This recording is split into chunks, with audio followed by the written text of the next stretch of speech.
Welcome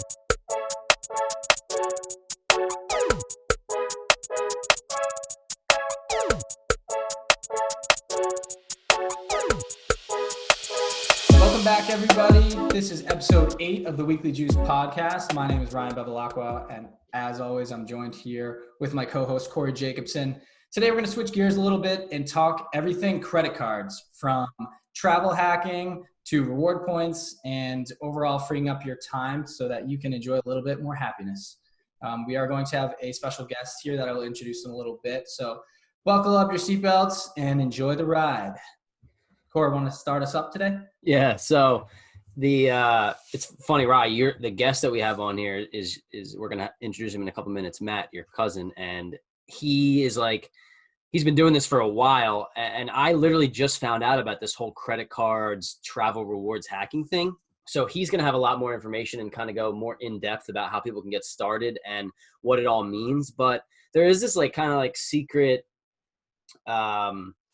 secret passage to kind of traveling for free. And like I said, I just discovered this. I use the Chase Sapphire Preferred card, which has proved to be like pretty awesome. And right now there's a thing where if you spend $4,000 in the first 3 or 4 months or something like that, you get an extra 60,000 travel points, which equates to like around $750 in travel. And the key with the credit cards is not to spend more money than you normally would spend. The key is to spend the money on everything you would normally spend money on, not overextend, and then just pay off your credit card monthly.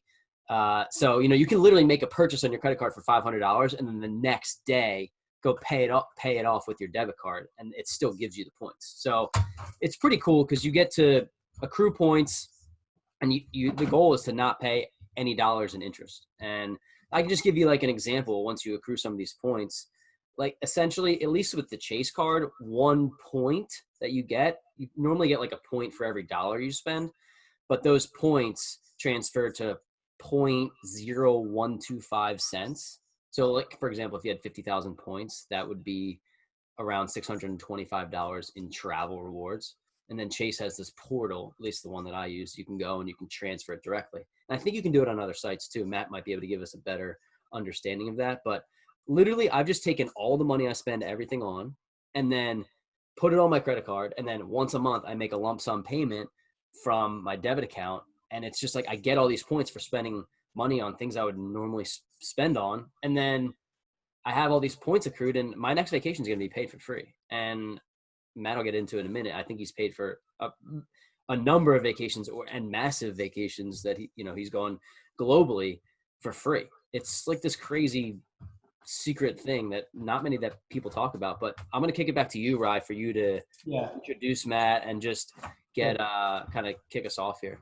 Sure. I would say Matt's going to walk us through, just a typical credit card to all the reward points and things. I think I don't want to confuse people up front. We're not super highly educated in this area, but Matt is. So feel free to dive in here. But without further ado, I'd like to introduce my cousin-in-law, whatever you want to call him, Matty J, the credit card guru, the credit card maestro, Matthew Juckniewitz. Dude, thank you so much for joining us here today. We're pumped to have you on. Yeah, absolutely. Thanks for having me. Glad to be here. Happy to drop some knowledge on you guys. Yeah, we appreciate it, man. I would say, we're super, super privileged to have you. We're not super well versed in the area, so I think our guests are going to be very excited to hear from you. But if you could just give everybody a little background on you, what you do, what you like to do for fun, family stuff. Absolutely. So this is not something that I do with my 9 to 5. It's just something I kind of do on the side. So traveling is a hobby of mine. I'm an engineer by trade, so credit cards and stuff, that's just something I do, for fun. It's funny that you say you do it for fun. Credit cards are a little daunting for me, and I think they are for anyone. Trying to borrow money from someone, and we always hear about credit card debt and things like that. So it's a daunting topic to cover, but if you could just dive in even to the most basic form of credit cards, like who should have them, who shouldn't, and then we can build up to the rewards of how to kind of benefit your life with them and not get trapped. Yeah, absolutely. So obviously the idea of free travel is kind of enticing to everyone. It's free travel, which Corey, I know you had mentioned in an earlier episode that you wanted to have your passive income pay for your luxuries. Yep. Better than that, have your banks, these big banks, pay for your luxuries. Yeah. What's a bigger luxury than travel? And you guys talk about time and happiness and everything, and that's personally what I live for. I don't want to say I live, from vacation to vacation, but that's a huge part of my life. That's what I want to spend my money on, is time with my family Or somebody else's money. Even better. So what these credit cards do is, the big thing is what you would discuss, Corey, is the welcome bonuses that these credit cards offer. And that's really what I do. Is the whole hobby is called churning. So what you're essentially doing is churning different welcome bonuses. So Matt, do you actually like take a credit card, get to the bonus, and then are you able to transfer points to a different credit card and get a new bonus from a different one? Is that what you mean by churning? I've never heard the term before. Yeah. So churning just basically mentions getting the welcome bonus and moving on, never using that card again. Once you hit your minimum spend requirement, which for you was which you were mentioning was $4,000 for your specific card. Once you spend that $4,000, to me, that card has no value to me. Okay. I still need the points. I still keep the points, but I move on to a different credit card. And I don't need to transfer it from one credit card to another, because if I'm going on a vacation, I'll combine all of those programs to make one giant vacation. So I'll use that Chase Sapphire Preferred card to cover my flights, and then I'll get a different card to cover my hotels. And maybe that Chase Sapphire Preferred card will only get my flight out, and I'll have a different card to get my flight home. So it's really just accruing as many points as you can and treating it as currency. So Matt, just for people that may not know this, are you able to get to transfer these points on something like Expedia or TripAdvisor or Travelocity? Or do you have to go through the specific portal of your credit card? I guess that's why I was asking about like the transfer of the points. It seems like they stick with you, right, and not like the card, right? It's very dependent. So talking about your specific card, the ultimate reward points, that's what Chase refers to their points as. You can use them to book travel through their portal, which they use their own Travelocity or Expedia. I don't know which one they partner with. But you're basically just using their portal to book through one of those outside sites. You can also just cash out those UR points. And I think 1-to-1, it's not as great, because you were saying the 1.25, which is awesome. You get an extra 25% boost if you book through their portal. Got it. So that's where the value is. But then you can also transfer those ultimate reward points to hotels and airlines that you could book directly with them.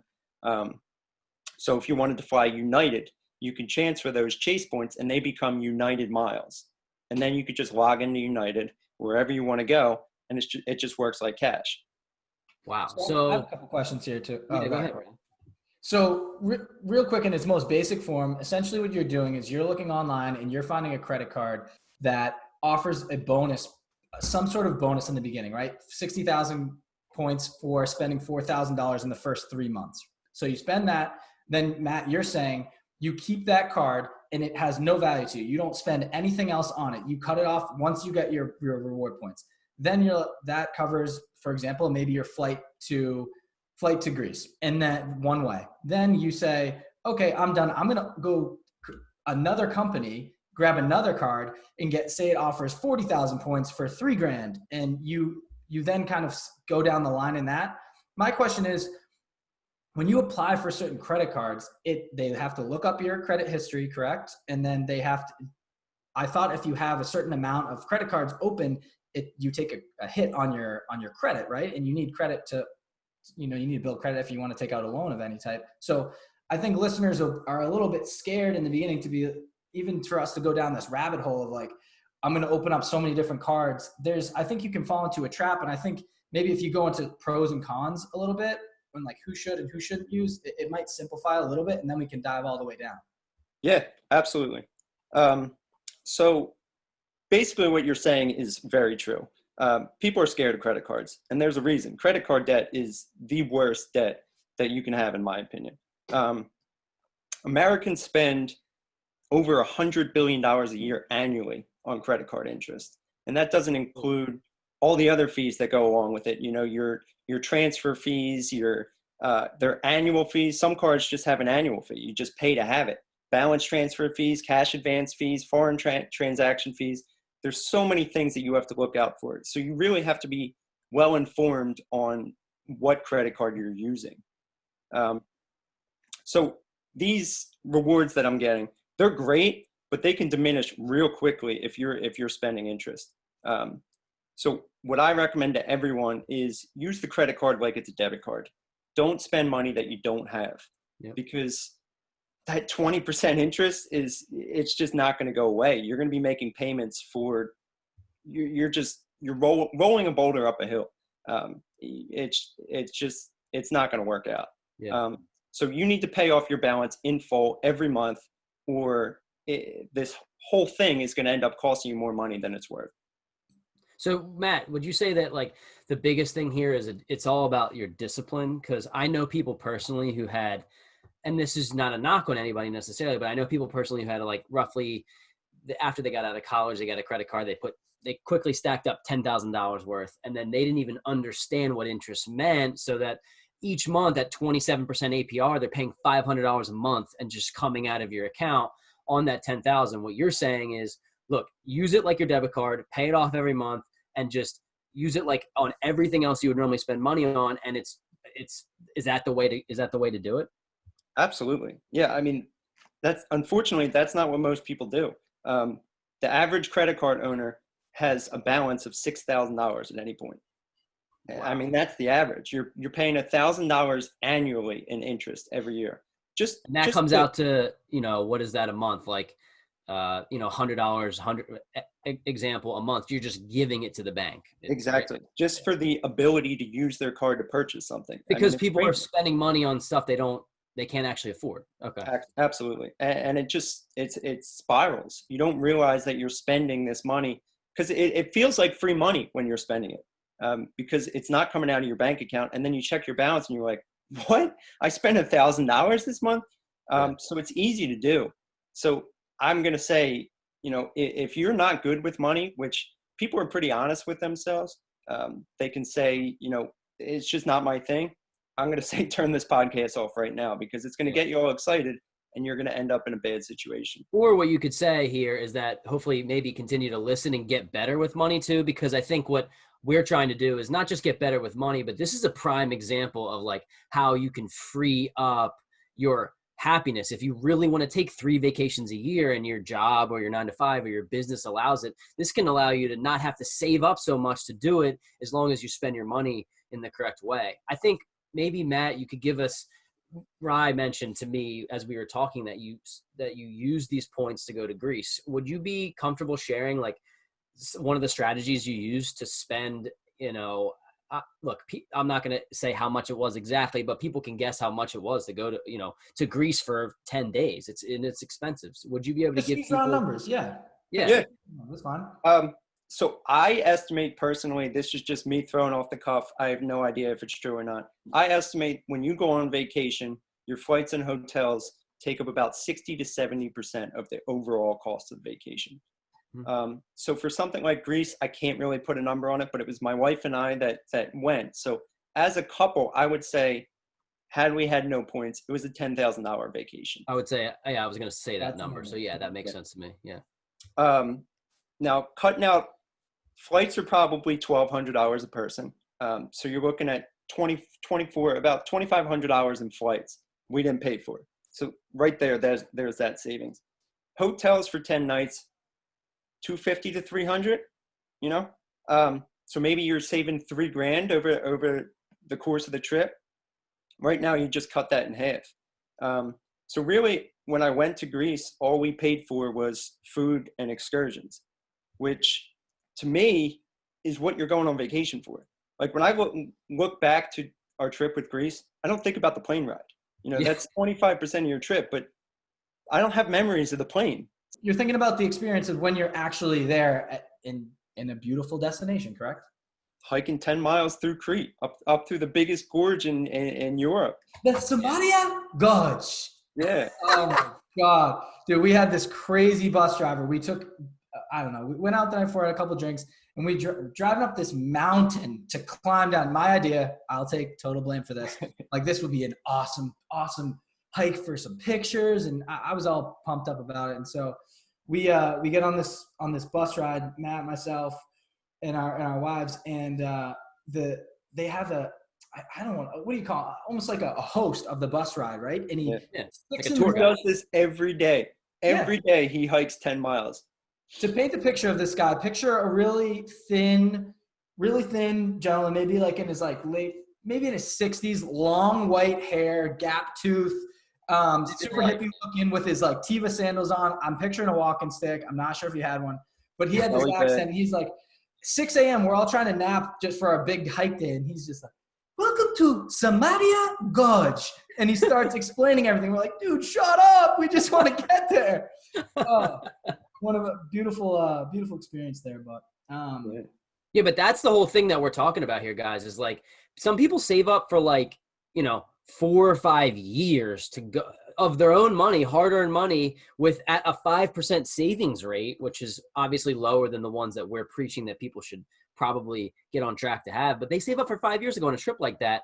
With this program that you're talking about, you can do it in, you can save it up much faster. I guess I want to ask Matt, were there specific cards that you used to save up for this trip? Did you get the welcome bonus on one card and then move it to the next? Can you just walk us through a little bit about that? Yeah, absolutely. So the card that you have is the card that I recommend to everyone to start with. Yeah. It is the best card on the market, Chase Sapphire Preferred, 60,000 points for $4,000 spent in 3 months. So that was the first card that I had specifically for that trip. And then at the time, there was a Chase Sapphire Reserve. It still exists, but it came out just when I was going on this trip, and it had the most ridiculous welcome bonus. It was the same exact thing, but it was 100,000 points for $4,000 in spend. So I combined that Chase Sapphire and the Chase Sapphire Reserve to have like 170,000 ultimate reward points. And that's, if you were to do a transfer, what is that, like $1,200 or $1,300 right there easily? Like if it's it would be more, because $170,000 if you cashed out would be $1,700. Okay, yeah, it would be like $2,000, right? If you book through the portal, you get that extra 25%. Now you're looking at $2,400 in travel. And if you're not going to Greece, like if you're going somewhere domestic or just like a less lavish vacation, that's a full vacation for a lot of people, $2,000. Like and you did that in what, 6 months? 3. Yeah. 3 months. How do people? We're talking about super. I would say like middle of your life trip kind of things. Like a $10,000 trip is a lot of money for anybody.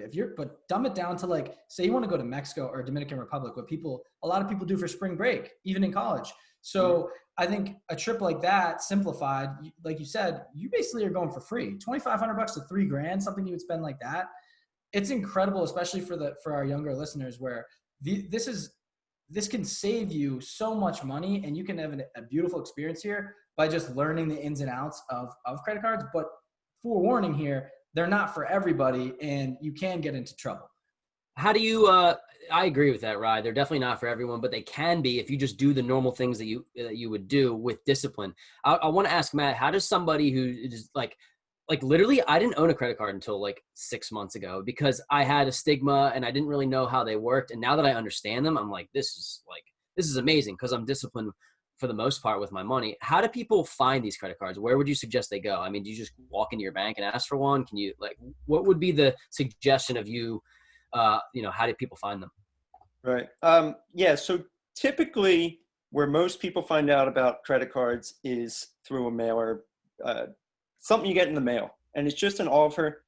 Most of those are junk. The good credit cards don't promote themselves. They don't have to. You have to kind of do your research and find them. There's a ton of blogs out there that really rank, the best travel cards.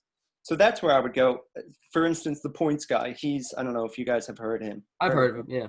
he's probably the biggest for this, just thepointsguy.com. And that's all he does for a living is just promotes different cards for certain situations, which, you know, we can get into, but depending upon where you want to go, certain credit cards would be better than others. There's ones like the Chase Sapphire Preferred that can really go anywhere. But what I kind of recommend is just think of a vacation that you want, think of where you want to go, then get the credit card base that will help you out most for that situation.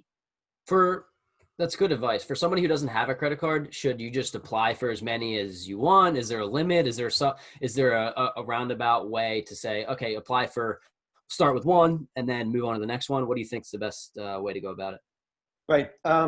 So I would say, and people don't want to hear this because people want to jump right in and go on this free vacation.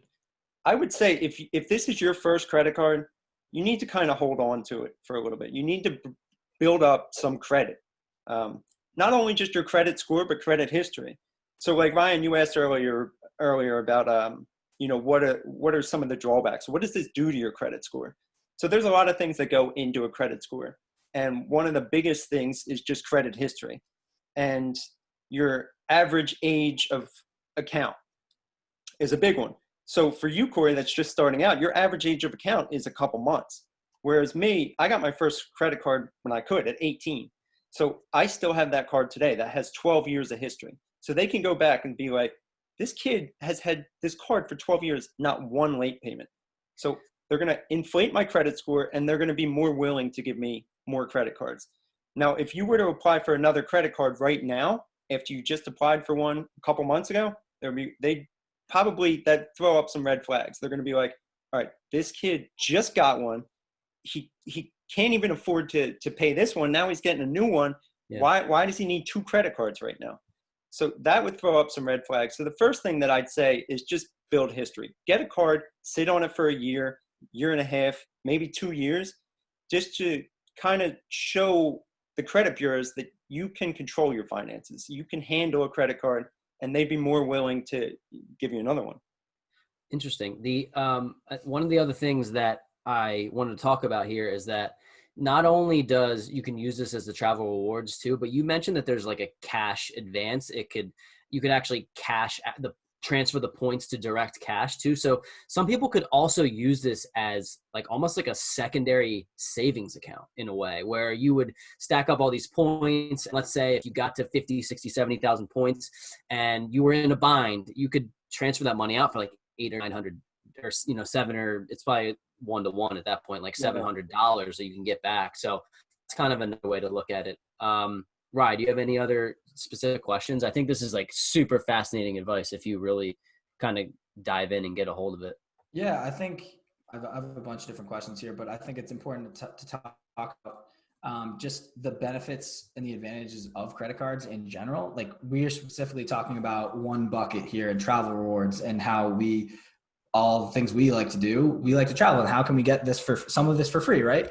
But I think one of the main things to jump in is on, especially with talking about financial freedom is the opportunity to build it and dive in. And like we talk about, say you want to get into real estate, say you want a car, say if you want to buy anything or be able to take a loan out, the banks need to know who you are. And they do so by knowing your credit history, right? And so it's something that, as Matt said, is starting so basic. If there's so many different buckets we can talk about of types of cards, but I think for me, an example is when I first started was I got a cash back rewards card. That was my first credit card. And it gave me 3% back on certain purchases like gas, grocery stores. And like, it was perfect for a student, right? Or someone that had just started in the workforce.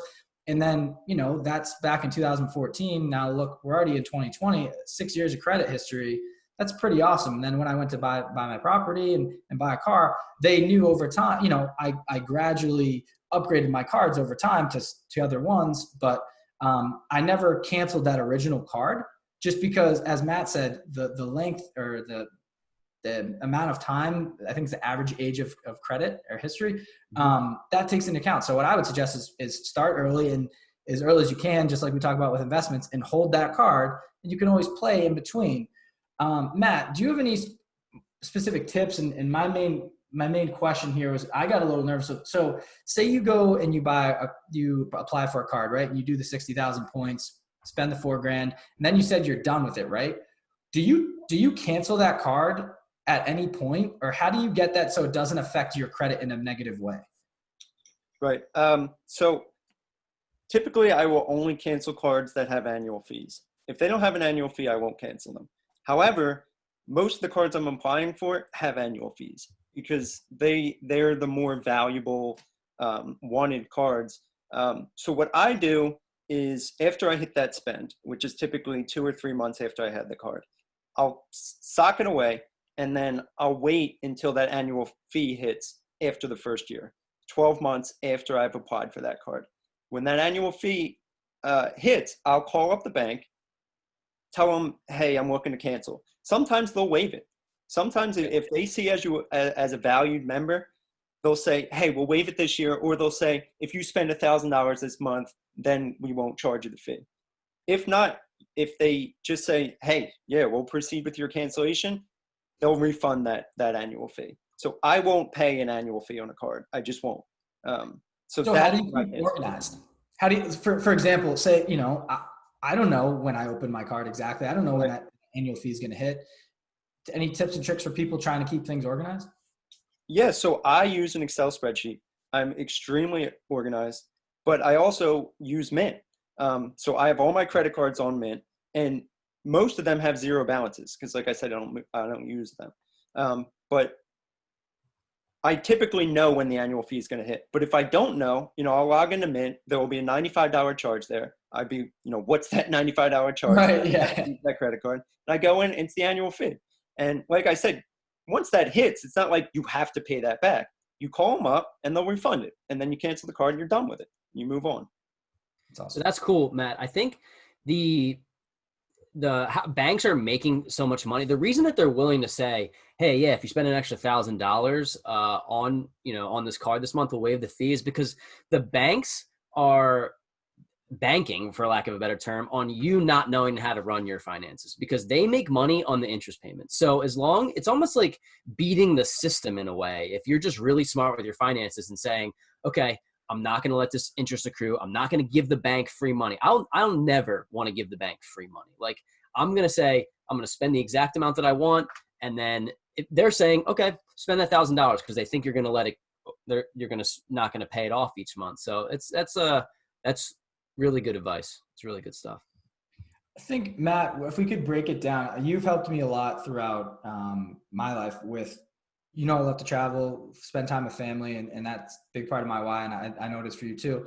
And we've done trips together, but specifically, you helped out with my honeymoon. And that, it's similar to the story about Greece, but we used a bunch of different cards for airlines, for hotels, and just, can you walk people through the process of how we organize that and put it all together and to make one beautiful vacation there? And I can dive into it. Oh, are we talking about Greece or your honeymoon?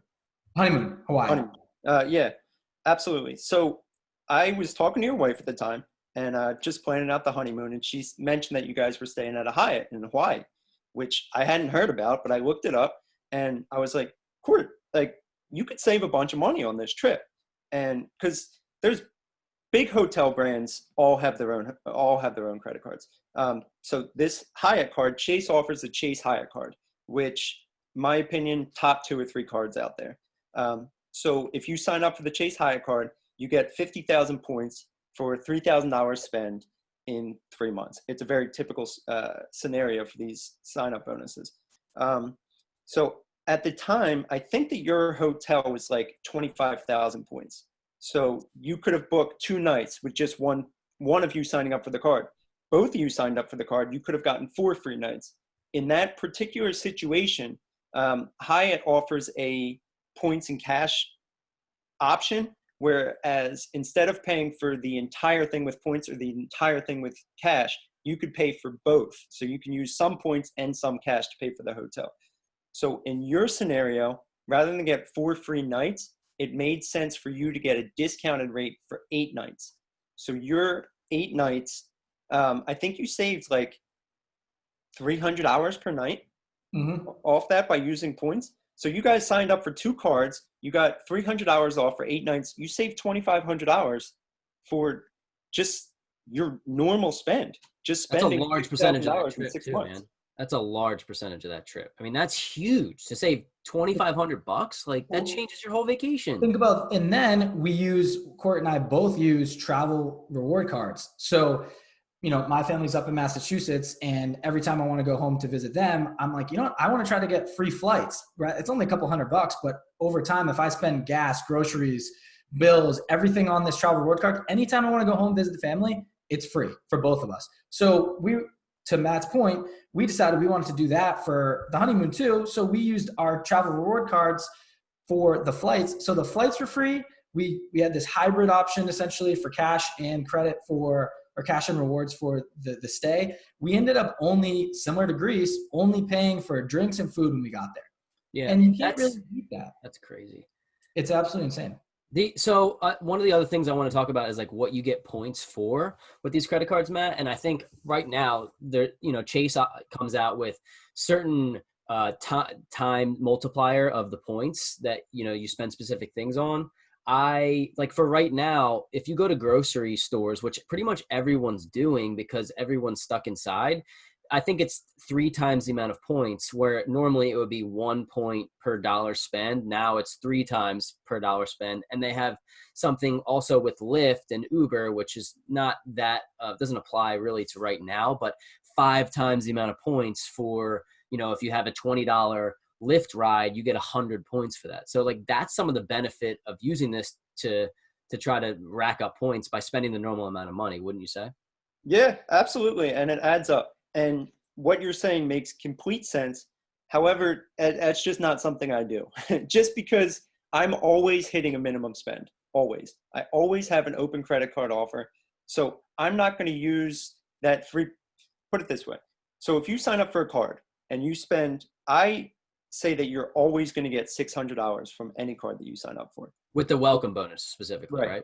Gotcha. Yeah. So if you spend $3,000 and you get $600 worth of value after the end of that. Now, once that welcome bonus is gone, the next $3,000 that you spend, you're typically going to get 1%. So you're going to get $30 off of that. Now, if you're saying 3%, you'll get $90 off of that next $3,000 spend. Me personally, I'd rather take that $3,000 spend, put it on a different welcome bonus, and get $600 worth of value there.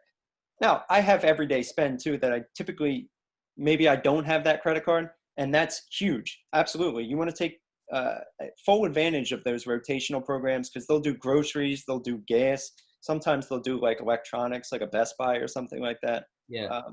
So take advantage of them absolutely if you can. Rather than go get a new card, figure out what card works for you. Absolutely. Are there any cards that you would stay away from, like specific ones that, or is it just like anyone without a welcome bonus don't use? Yeah. So some cards just don't have the huge advantage that a lot of cards do. Maybe they'll give you 1% cash back, and that's great. I would say one of the biggest things to be aware of that people fall into traps all the time is not to avoid them, but be very aware of 0% APR cards, because people don't fully understand them, and it's dangerous. Because say you have a big $5,000 purchase and you go and you apply for this 0% APR card. It's great. You'll spend $5,000 and you'll never pay interest, and you could pay this thing off in 18 months is typical. The thing people don't realize is if you go over that 18 months and say it takes you 19 months to pay off that $5,000, and say at that point your balance is only $150. So you're thinking, all right, now it jumps up to 22% APR. I'm going to spend 22% APR on that $150. No, that's not how it works. They charge you APR for those whole 18 months. So your balance jumped from $150 to $1,200 overnight just because they're charging you all that back interest. So I wouldn't say to avoid those cards, but I would just say be very aware anytime you sign up for a card, what exactly the terms and conditions are. Do you have any? I want to jump in here too. Perfect question here with things to be aware of, right, and watch out for. A lot of retailers use cards to give certain bonuses. So for example, whether it's like a Gap card, American Eagle, there's a lot of different brands and companies that will use, they'll partner with Visa or MasterCard or Amex and give people certain percentages off if they use them at the store. This is a huge trap people fall into. They're ending up, you might get 5%, 10% off, but how many times are you really going to Old Navy or going to the Gap? And then you're adding that card to your credit, you're adding credit or you're adding that credit card to your whole scheme of things here. Whereas if you're not going to use it more than, I don't have an exact time frame, but if you're not going to use that consistently, I don't think it's worth having.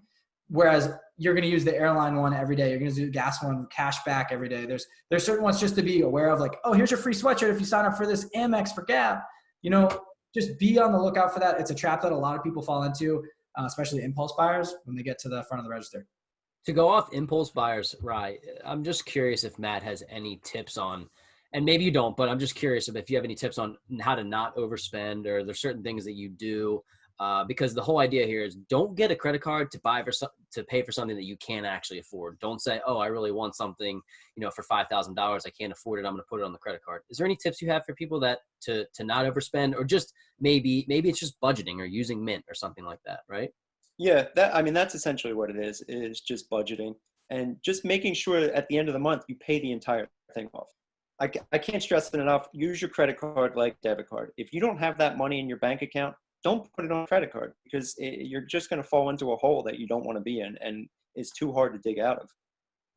So this question can be answered, on the credit card scheme or just financial independence as a whole. But what advice would you give your younger self, Matt? And someone, we have listeners that are pretty, I would say in the younger demographic, could be early 20s here, and just things that you wish you may have known or would give yourself as advice if you could go back a couple of years starting out on the journey. Absolutely. Yeah. So someone young, the thing you have to your advantage that just decreases over time is time. You have, 40, 50 years before you're going to hit retirement. So start early. I think it's Albert Einstein that said compounding interest is the eighth wonder of the world. Those who understand it earn it. Those who don't pay it. So you need to, put as much money away as you possibly can, because compounding interest is an incredible tool. So save as much as you can. Don't get into debt. Start your credit history. If you can, buy, don't rent. Just the little stuff that adds up. You constantly want to be gaining equity in something, whatever that is. So just be responsible early, because time is on your side. Yeah, that's awesome. That's great. We see, Corey, we talked about this a couple episodes. I'll let you jump in here real quick, but we talked about, Instagram and Instaglam and people seeing all these pictures of people on vacation and doing things, and it doesn't seem like a reality, or you're wondering where people get all this money. It's perfect example of Matt here. Just if you work smarter, not harder, a lot of times you can get things for free or on the cheap. So I think, tuning in to this episode makes a lot of sense for those type of people who love traveling, who, want to put a little cash back in their pocket, and like tips and tricks along the way. I think it's a nice little shortcut for some people. So yeah, I think Matt kind of inspired me here. Like I just came up with this. Like I'm going to try to not spend any of my own money on a vacation for the rest of my life. Like obviously I might not do that, but like seriously, I know I can spend, if my average vacation, let's just throw it out there, is $2,000 or something. I know that I can do that multiple times a year by hitting these bonuses and transferring the points. And like I can, and if that's like the thing that people really want to save their money for, this even exponentially drives your savings rate up, because you're not spending your money on that. You're spending the points money. So I know I'm going to continue to do that. And I think one of the things that this show we like to touch on here is happiness. So what can free up your happiness, like make you more happy than going on vacations for free? It's like, it's a no-brainer. Matt, what makes you the most happy in this world? And is, that's just one of the questions that we like to ask all of our guests. Is there something that makes you, what makes you really happy? So this is probably a little selfish, but something that makes me the most happy is just seeing personal growth in myself, and whatever that is. I love looking back to, 6 months ago and being like, I couldn't do that before, whatever that, or I didn't know that. And just seeing how we're all growing, we're all learning constantly. So I'm just always after being a better self, being my better self as best as I can be. And that probably sounds selfish, but No, that's man. my main goal, is just to be the best that I can be.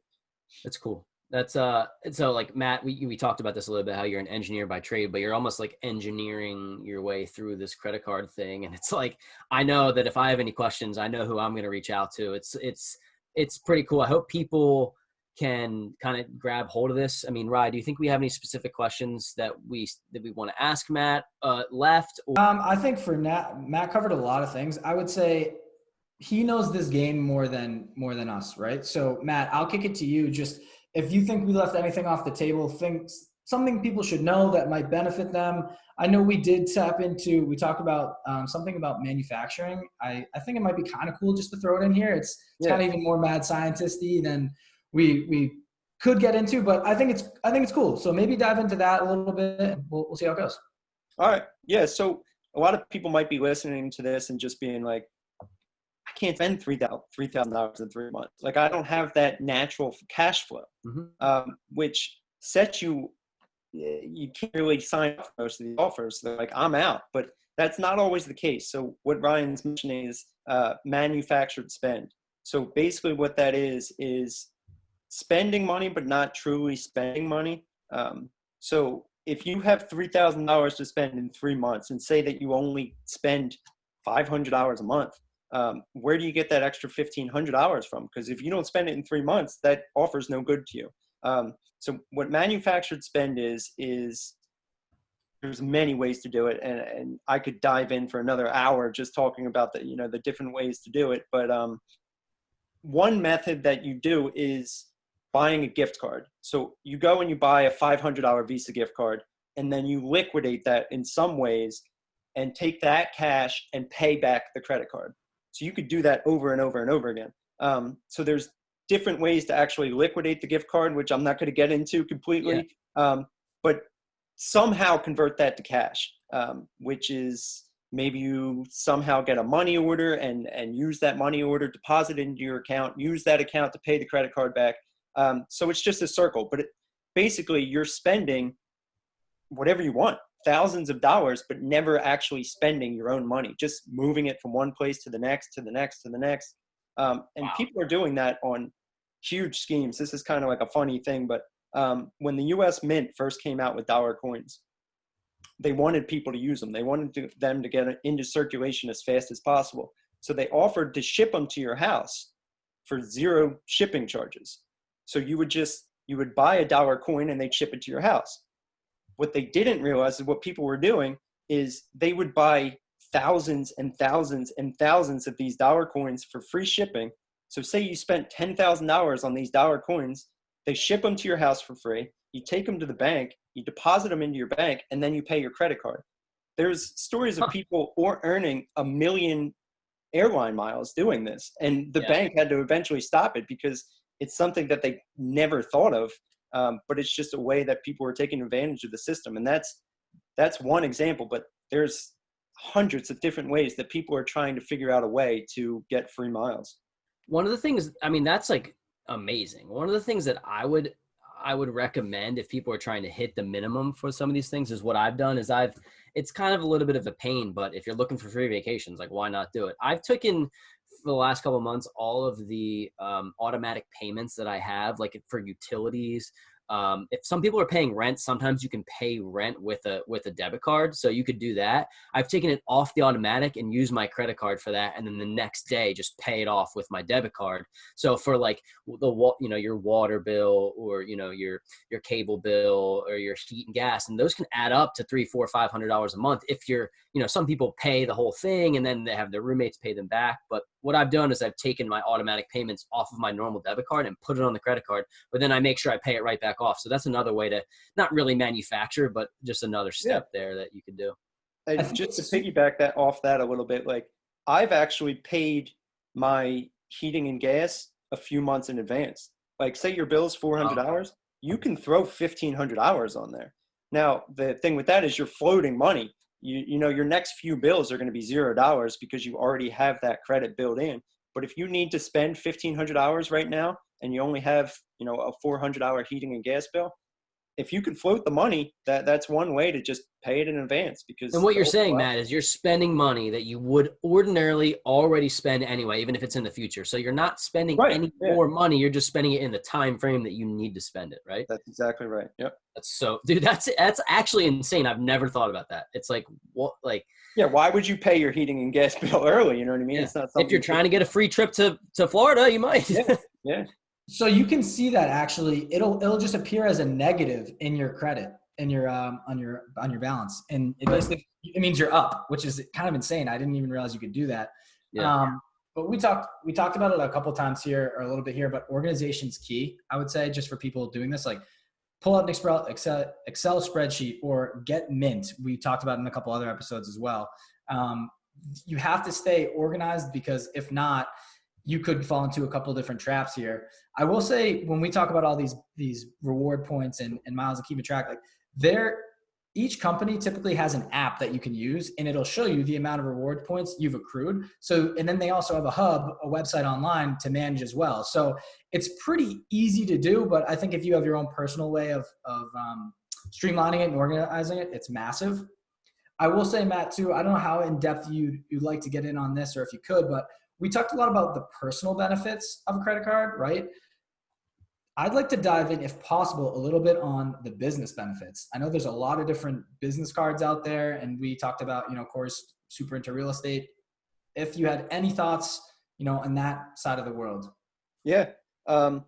So one thing that's really big that I kind of have to keep track of is Chase cards instituted a few years back. It's called the 524 rule.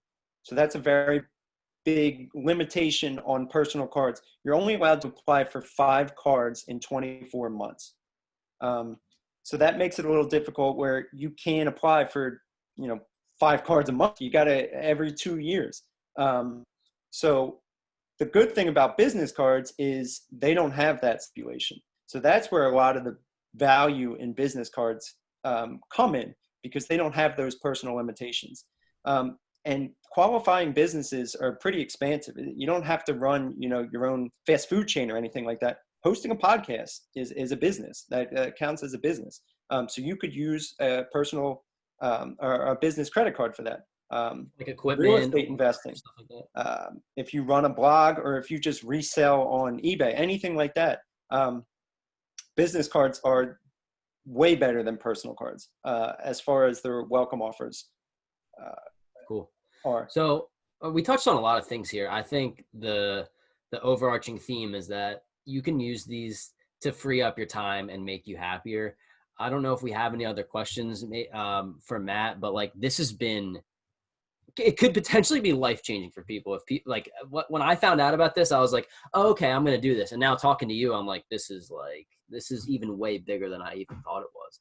Brian, do you think you have anything else for Matt? Or I just thank you for coming on. First of all, like, it's been awesome to hear. I told you he was going to drop some knowledge on your ass. Yeah.